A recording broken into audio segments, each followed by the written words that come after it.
90 seconds के साथ मैं हूं हुमैरा और आज की अहम खबरें।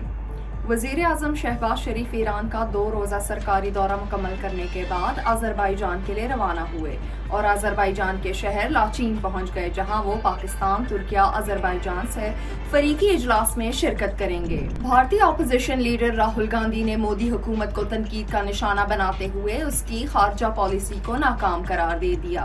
तर्जुमान दफ्तर खारजा ने मोदी के गुजरात में दिए गए बयान पर शदीद रद्द-ए-अमल देते हुए कहा कि भारत का बढ़ता हुआ जंगी बयानिया इलाकाई अमन और इस्तेहकाम के लिए संगीन खतरा है। भारत मकबूजा कश्मीर में इंसानी हुकूक की खिलाफ वर्जियां छुपाने के लिए बयानात दे रहा है। खैबर पख्तूनख्वा में रोशन मुस्तकबिल का सहारा कार्ड का इजरा, यतीमों बेवाओं को माहाना 5,000 रुपए मिलेंगे। पाक भारत कशीदगी, मोदी सिख दुश्मनी पर उतर आया। 20 दिन से करतारपुर राहदारी भारत की तरफ से बंद। सिख बिरादरी मोदी सरकार के खिलाफ बोल पड़ी। हुकूमत पाकिस्तान ने 28 मई को यौम तकबीर के मौके पर मुल्क भर में आम तातील का ऐलान किया है।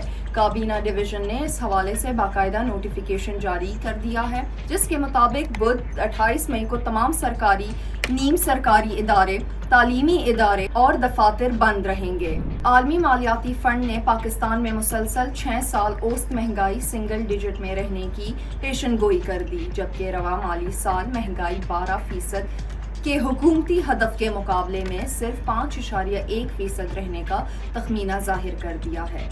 अब तक के लिए इतना ही। मजीद अपडेट्स के लिए सुनो पख्तूनख्वा के साथ रहिए।